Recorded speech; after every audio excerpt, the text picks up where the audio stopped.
It was the best of time, it was the worst of time. She was the people's princess. To fight on the beaches. Away, man. These are the things that made To England. fight on the landing ground. These are the things that made I England. have the body but of a weak and feeble woman, These are the things that made England. and a king of England too. These are the things that made England. Cry God for Harry! And these are the things that made England. England! And St. George! These are the things that made England. Hello everyone and welcome back to The Things That Made England. Royfield Brown and I, and our journey through the things that we think makes England the country we love to be in. So this is me, David Crowther. I'm doing today's episode, and Royfield, say hello to our gentle listeners. Hello to the gentle listeners. Excellent, very good. So today we are really doing a silly thing because we're going to talk about something which Royfield actually owns and runs, but never mind.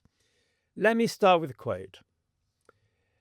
Royfield, finish this quote for me if you can. A good inn or Samuel tavern. Johnson. I haven't started the quote yet. Go on. Yeah, Oh, for crying out loud. Okay, complete the quote by Samuel Johnson, Royfield. There is nothing which has been contrived by man by which so much happiness is produced as by... Ta-da! A good inn or tavern. Correct, well done, you're very good. We are talking about the peak thing that made England today. We are talking about pubs. They are a place where the English can be themselves, where differences of class, reserve, awkwardness, all of that disappears. Everyone is acceptable, even villa fans. Hillaire Belloc, the poet, author, political activist, 19th century chap, wrote, "When you have lost your inns, drown your empty selves, for you will have lost the last of England." And yet that seems to be precisely what is happening now. From a peak of 115,000 alehouses, we are now down to 38,000 pubs, and 2 more are closing every single day. Miserable old gits like me feel that pubs are the soul of England and worry we are indeed losing that soul. So, we are talking today about the pub. And Royford, I owe you an apology, do I not? You often do, but why do you owe me an apology today, David? Because you actually own and run a pub. You know what? And I'm only a user, you know. True that. Well, I am a professional and legalised drug pusher owning a pub, sir. And I didn't realise... I'm very good at it, you are. Well, thank you. I do try very hard. I am incredibly passionate now about the fact that the pub is the living room, the beating heart of England, something which I didn't quite realise before. When we lose this wonderful institution, we're going to lose a lot. But anyway, David, why don't you educate and inform about the history of the public house? Okay, educate and inform. Right, quick quiz section. Here we go, Royfield. Fingers on buzzer. Which of these is the most common pub name? Is it A, the Royal Oak, B, the Red Lion, C, the Crown, D, the White Hart? You know what? I actually know this, but I cannot remember. I'm going to go the Red Lion. Red Lion, correct. Why is that? Who's it after? Absolutely have no idea, to be honest with you. James the First and Sixth, because the Red Lion of Scotland. Ah. Okay, number 2. There's a bunch of blokes talking in a pub, and one of them is talking about her charity work with the homeless.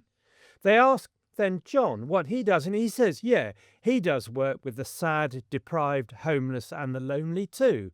What charity do you work for? They ask John. What is John's answer? David, I have no idea. Utterly no idea. No, says John, I work at a Wetherspoons. Boom tish. Question number 3. 9 London pubs run by the hospitality chain Glendona Leisure have introduced an automatic service charge on drinks ordered at the bar, a tip basically. That is A, an abomination, B, a disgrace to the concept of the pub, C, an excuse for not paying staff a proper wage, or D, all of the above. I'm going to go all of the above. It's utterly wrong. You can't be at the bar and have a service charge. Get a tip. No, Good. it's wrong. Anyway, there you go. Wrong. Question number 4. In which city is the pub called the Old Contemptibles? And you can have a bonus point if you can tell me how it gets its name. The Old Contemptibles is in Birmingham, the centre of Birmingham. Good job, you got that one right. And it gets its name from the British Expeditionary Force that went to fight the Hun in the 1914-1918 war. Excellent. And it was Kaiser Wilhelm who used the terms, I think, about the BEF. By the way, it's a beautiful pub. It's gorgeous. Oh, fantastic. I must go. 5th question. If you bought a round in 1915, you would be breaking the law. True or false? Oof. Wait a minute. We didn't ban alcohol. Did we close pubs in the First World War? No, we in 1915 was a no treating order officially introduced under the Defence of the Realm Act. So you could still go and have a pint, but you could not buy a round for everyone. Oh, wow. There you go. Fab fact. Gosh. Okay. Thank you for that, David. So, I mentioned it. Today, I'm going to give you a brief history, and I have a few questions along the way, Royfield, and I think you know what the first question is, so it better be a darn good answer. We'll go through a brief history, and then we'll talk about a few things about all those current issues that face pubs at the moment. Okay? So, why is the English and British pub different to bars on the continent or all over the world? What is it that makes them special? They've got Sky Sports in the corner on TV. You have a lot of sports bars in France, I can tell you. Oh, wow. There's a definite aesthetic to a British English pub. And what I think it is, David, it's coziness. It's those little corners which European bars seem to be much more stylish, bit stark and utilitarian. You know, there's a level of warmth and cuddliness to a British pub. Now, would that be a right assessment? I think that's absolutely right. Coziness is the thing. So I used to walk from work in Holborn.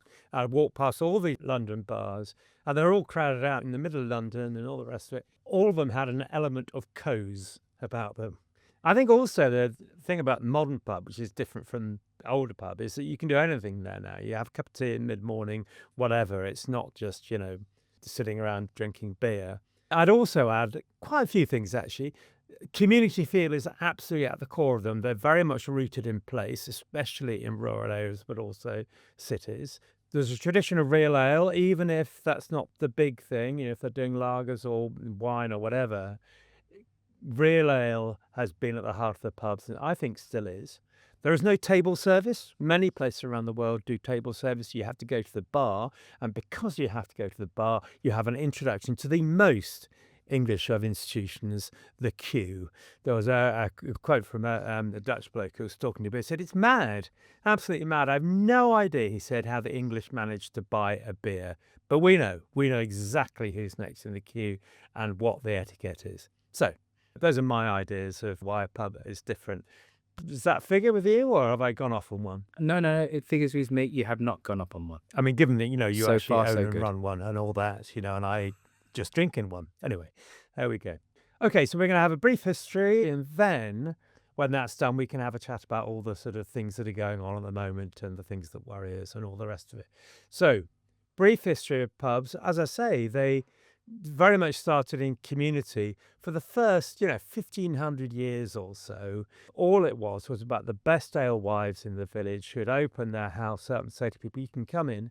They would normally put an ale pole outside to tell people that ale is in the house and ale is available.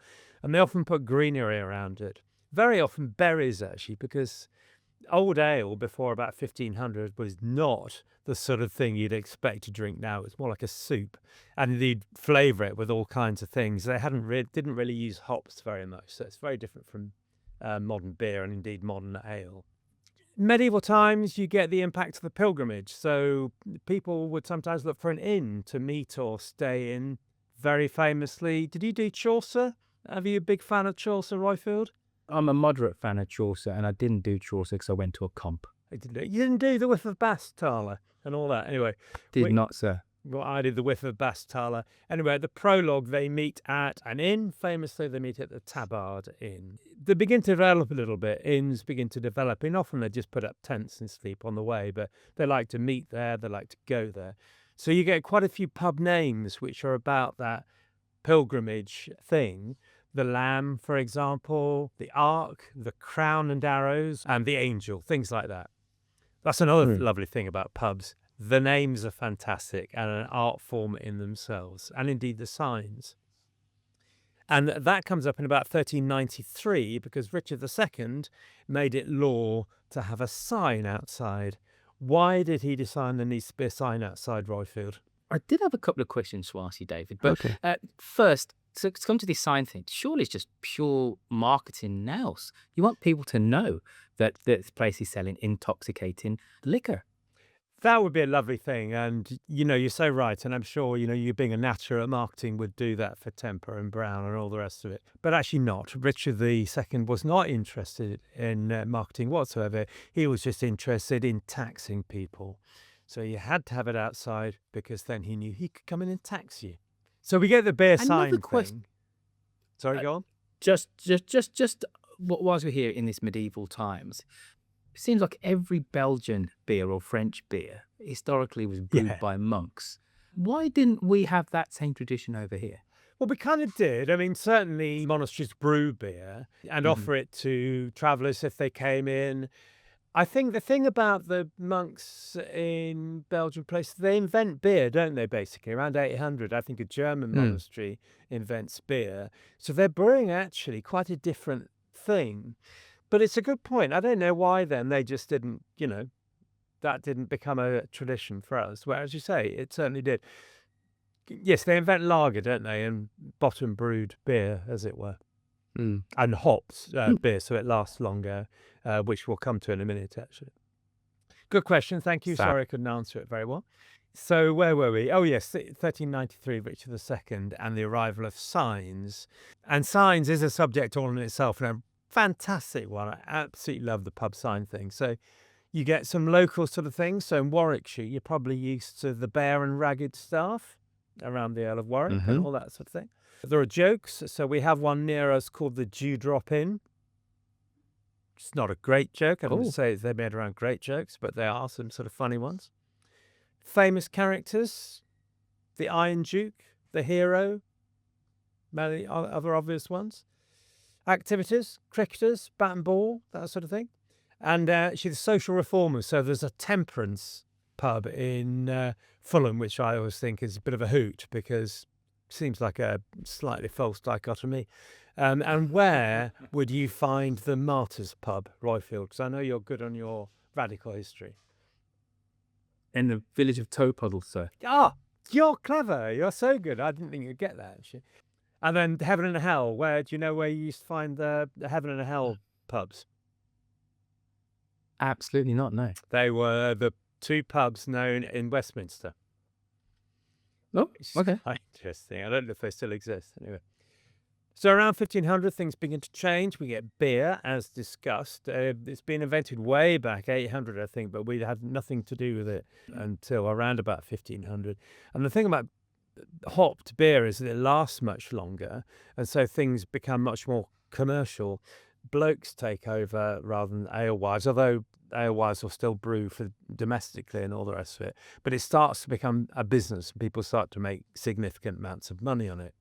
The pub at this stage is still very, very simple. A front room, a tap room at the back. The brewster brings the beer out when you go in. In 1618 and 1633, people start to worry about the kind of activities people are doing in pubs. Who do you think worries most about people having fun in pubs? Those horrible fundamentalist Protestants who screwed up English history massively in the early 17th century. I mean, wrong. The people who, partly right. Those much maligned Protestants are not against beer at all. They're against drunkenness. In 1618 and 1633, James I and Charles I legislate in the Book of Sports against people having too much fun in pubs. Not the Puritans. So. But wait a minute, weren't James and Charles massively lobbied by the Puritans, though? Charles I was as Puritan as anybody. Charles I less so. But Catholics are no more fun than Protestants. There was as much repression of people doing things non-standard in all religions. It's a function of extreme or, religion, essentially. Okay. So they legislate against things because games, there were a lot of games in pubs. So there was bowling, there was cudgels, which sounds like a fun game. You ought to introduce it to Tempera and Brown. Basically, you give two people a cudgel each, and they try and beat 7 bells out of each other, and the game ends when one of them draws blood. How would that go down? Not well, sir. No? Not well with our Shame. current modern audience. No. Oh, that's a great idea. Yeah, fantastic. I read backgammon, shove halfpenny. There's a lot of music in pubs, harp and violin, and people would bring in a ballad and everybody would sing it, or they'd bring in the news, a news sheet and all the rest of it and read it out. The literate people will read it out to the non-literate. All that stuff going on. Very, very male atmosphere, though. Really very few women indeed. Late 18th century, big change. Ale houses. So you get a lot of ale houses, again, still very simple pubs, but now you get inns as well. So the turnpike acts start all these much better produced roads. There are mail coaches. So you get new pub names. So you get things like the Coach and Horses, Horse and Groom, the Wagon and Horses, all that sort of thing. So you get all these inns coming along various travel distances, a day's travel and all the rest of it.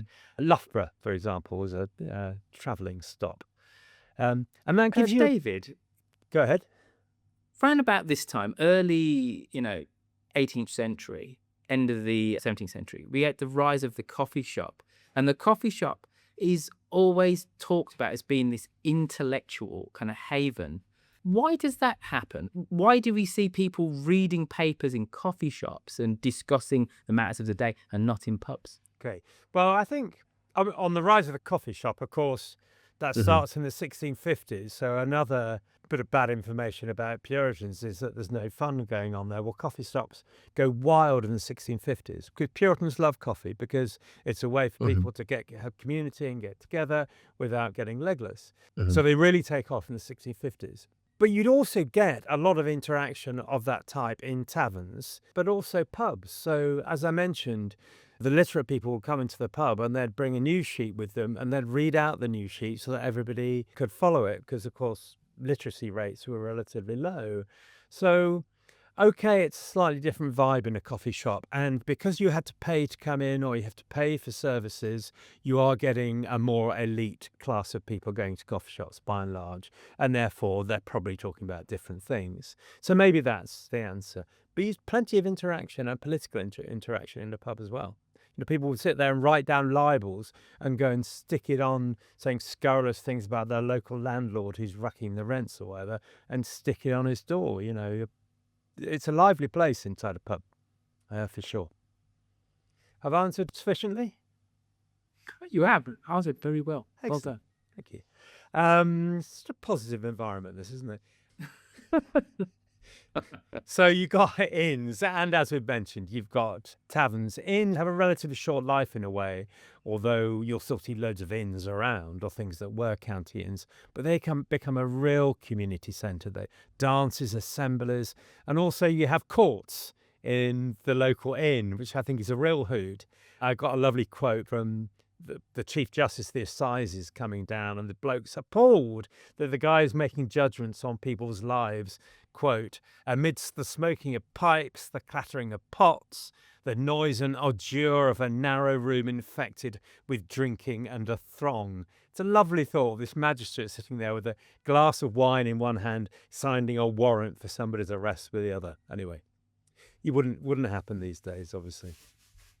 And then taverns were there to sell wine initially, rather than pubs, but then they began to sell beer as well. So pubs still looking reasonably similar, but you've now got inns and taverns. 19th century then has massive change, and this is really when we get the pub that we know today, the pub with multiple rooms and a bar. There never used to be a bar, and now there starts to be a bar with a manager, and there's a distinction now. All those distinctions between inn and taverns disappears when you've basically got one thing, which is an ale house, but a slightly more complicated thing with multiple rooms. I need to stop you, David, because I just presumed that there was always a bar. No. If there wasn't always a bar, How did people get served? They came in. You're basically almost going into somebody's front room, and it goes back to the tap room to get your beer. And I still remember going into pubs. We used to have one down here, the Crooked Billet. It's a gastro pub now, but Nobby used to run it back in the day. And you'd go in. Nobby would nip down to buy a pint and bring it up. Oh wow. And actually, I should have mentioned, you do get some of this complexity with inns, because you get the classic thing. When you were a lad, did you go into the public bar or the saloon bar? That's an excellent question. I'm trying to remember. I didn't really go into too many bars as a kid. Right. Okay. So You're well brought up. I'm properly guessing brought up. by West Indian parents, and it wasn't something which they'd grown up with. Right. Go. Pubs aren't a thing in Jamaica, so. You know what, David? I do not know if I went into the public. But you recognise I don't know. the public bar and saloon bar? Absolutely, yes. So Yeah. that occurs with inns, really, because it starts to occur with inns. Because when the stagecoach came in, you've got the posh people inside and the less posh people outside, hanging onto the roof and getting rained on and all the rest of it. So when they arrive at their county inn for the night, the posh people will go into the saloon bar. And the folks hanging on, the grooms, the horsemen, the cheap travellers, they'll go into the public bar. So you get that basic distinction. I don't think we have that anymore, do we? Do you have a public bar and a saloon bar? I can't remember the last time I saw one. It's probably about 20 years ago. Yeah, I think it's gone out in our lifetime, isn't it?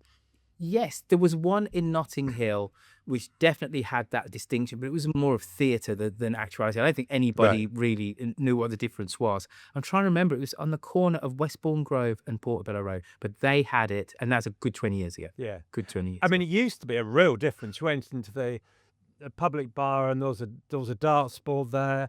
It was all much more spit and sawdust, whereas in the saloon bar, it had a nice place to sit and all the rest of it. Anyway. So the 19th century, as I say, it's real change, and you get the public house we know today. The Iron Duke, as well as beating the Frenches, also passed the Beer Act of 1830, which made it much easier to set up a little place of all sorts. And so we had our peak number of drinking holes, 50,000 simple beer houses and 70,000 fully licensed public houses.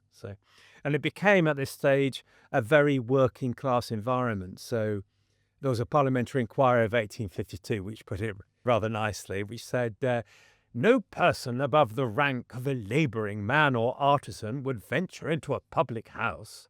So there you go. Very working class environment. I won't take too much longer on the history because I'm sure I'm boring everybody. 1869 Licensing Act. We get last orders, please, and all that sort of stuff. Just before you go on, there's one tiny bit of trivia which I do know. Yeah. The reason why there are lots of pubs called the William IV is because that legislation came in during the reign of William IV. Ah, very good. Okay, did not know that. Yes. Excellent. Tied houses appear about 1890 in cities. Go mad. I don't know about you, but when I was a kid, I said, why... Mum, why is it called a free house? Do we get the beer free? And of course, a free house is places where they'll take any brewer's beer. But in the 1890s, the idea of a tied house linked to a brewery, and you can only sell the brewer's beer, that comes into vogue. About 90% of city pubs in 1890 were tied. And that gives you investment, actually. We don't like tied pubs now, or I don't anyway. But it gets investment. So you get a traveller's room, you get a public bar, you get a parlour or a sitting room if you wanted to sit down, you get a lounge bar. You also get something very specific. When I used to walk home from Holborn, I'd go past a pub. It was just down the road from our office, which was called the Princess Louise in Holborn. Have you ever been to the Princess Louise or seen or heard of it? I have not, sir. It is a gin palace, and it is the most beautiful thing. It's all glass and mirrors and little cubbies and different rooms. And there's another one quite close, actually, the Viaduct Tavern. You ever been to the Barton Arms in Birmingham? I have indeed. The Barton Arms has just closed down, though. Just closed down.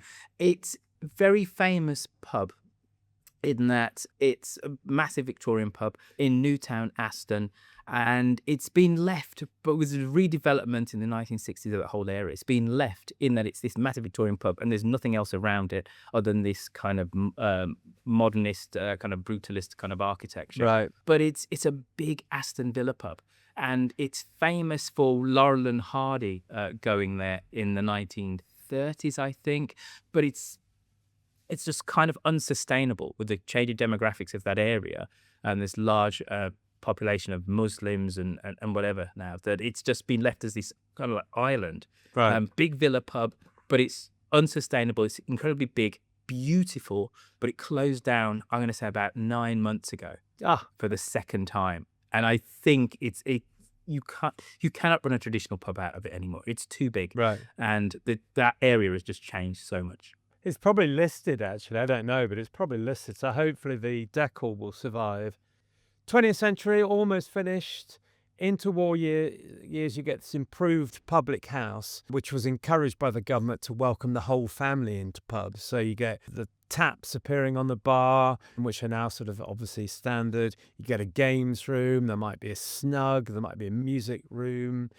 With the arrival of roads, obviously, and cars, you get more gardens, children play areas for travellers and that sort of thing, people on their way.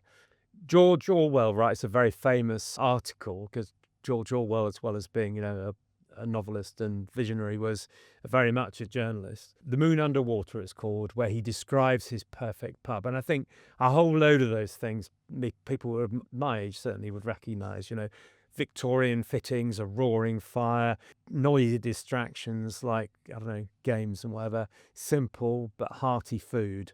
And there are 4 pubs in London with the name The Moon Under Water in honour of that traditional pub vision. You said something there, Dave, which didn't necessarily fly with me. You talked about in the 20th century, the government bringing in legislation to welcome in families. What year would that have been?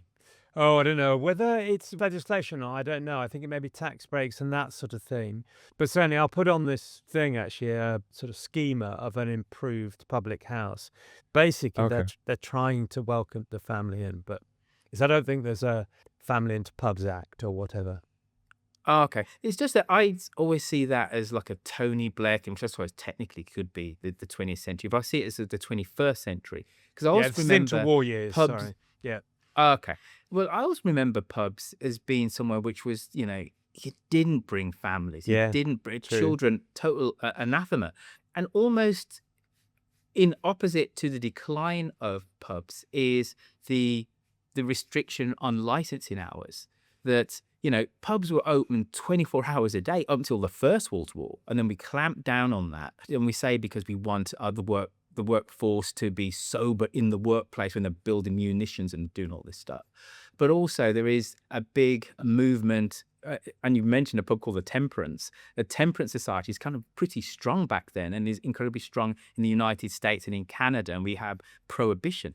And then that never really comes back, does it? That these pubs now have certain licensing hours throughout the 20th century. It's only towards the end of the 20th century when licensing restrictions in terms of hours are kind of lifted. And by then, we've already hit peak pub, but we don't realize that, do we? And then as we've opened up and liberalized pubs and we say, let's bring the family in and there's more food served, actually, the traditional pub is dying, and you have the rise of the gastro pub. And we have so many more distractions for people to do. So hence, we have this great English institution, which could well be living on borrowed time. Well, I mean, that's a really interesting way of putting it. I mean, certainly, I think you're right. We used to have a pub down where we went on holiday. We had a caravan, and down at the bottom of the Rome, there was a pub. And the men would go into the pub, not the women, generally speaking, although sometimes women. And I'd hang around because we couldn't go in. And we'd hope one of the dads passed a bag of crisps out, I can still remember the smell of the loos. In fact, I went back about 40 years later and everything was different except the loo smell was the same. Anyway, so yes, I mean, I'm not sure the two are linked though. I mean, certainly it brings us on to decline and we can come back and talk about that. So numbers are in decline. So I've got some numbers for you. Pen poised. 1904, 100,000 pubs. 1953, 73,000. 1970, 61,000. Now 38,000. We talked 2 closing a day. But I think the history of the pub shows you that pubs have changed over time quite regularly. I'm not sure that it's the change of format that has meant the decline. You would be in a better position to say to me why it's so hard. I mean, you're running a pub. I've got a whole list of reasons why I think pubs are struggling. What do you think, though? You probably know more than me, the sharp end. First, it's social change in terms of habits. Younger people are just drinking way less than their parents and grandparents. That's just a fact. Yeah. They're much more conscious of their health. And then the internet. It cannot be overestimated how the internet and the ability to whether it's to watch Netflix, which is the internet, or have social media. That means that instead of you going to socialize in public, people could socialize at home in a way that they never did before. I think you're absolutely right. The social change thing is a big thing. I'd also talk about the availability of really cheap beer from supermarkets. You know, you can buy a can of, you'd let me forgive the phrase, piss water, a Carling or whatever, or Heineken or whatever. You can buy it for tuppence halfpenny compared to what it costs you in a pub without all the overheads. And there's so many more things to do. You know, so much more where it used to be that down the boozer was the main activity for most of the time. When I used to work in a warehouse as a summer job, I would go down with my mates and play arrows for 3 nights a week, you know. I don't go 3 nights a week anywhere. The 1980s, end of heavy industries, you know, the knocking off work, all the blokes go down to the pub to recover. Business rates and energy prices, does that ring a bell with you? 100% on that. Business rates, levies, taxes, whatever. There's going to be a graphic on your screen right now which shows you how much, when you pay for a pint, how much you're actually paying for the pint as opposed to different levies on top. And I remember in the 1980s, whenever the Chancellor did a budget, there's always another 1 pence on beer. Yeah. It felt like nothing at the time. But this cumulative effect that you pay much more in levies, taxes, duties, whatever, than you are actually for the beer.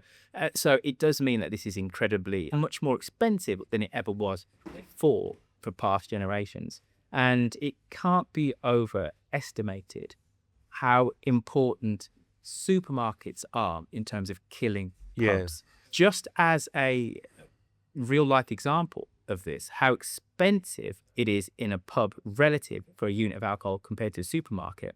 Supermarkets can afford to sell them as loss leaders. So they'll have your pack of Carling or whatever, and they're literally selling it at cost because they want to get you in to buy your milk and your bread, etc.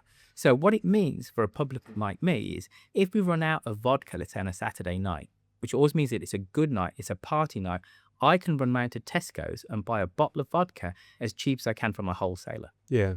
Which, you know, we have to put into place legislation to stop these multiples, these chains who are actually killing the pub industry. And yes, there are other reasons for it. Demographic change is also one of them. In a city like Birmingham, where maybe 30% of the population are Muslim, you don't find many pubs in areas where you have a high concentration of Muslims. So there are demographic reasons, there are business rates reasons, there are social change reasons, there's the internet, there's so many things. And I've become a real advocate for this institution now that I've got this pub which is 170 years old. We're just custodians and we're going to pass it on. And it reflects the change that's gone on in Jewel Quarter in that time, for it being a place of light industry through to industrial decline and then reimagined through to somewhere where young adults want to live because it's so close to Birmingham. And the pub, the Georgian Dragons, is historically what this place is called, through to the Pig and Tail and now Temper and Brown, just recognises that the demographic changes, the changes in the physical architecture of the place, but it can't die, David. Yeah. I mean, I was going to ask you that. I mean, you've answered my next question, you know, perfectly about, you know, why does it matter? You know, things are just changing, you know, maybe the pub has gone. But I agree with everything you said.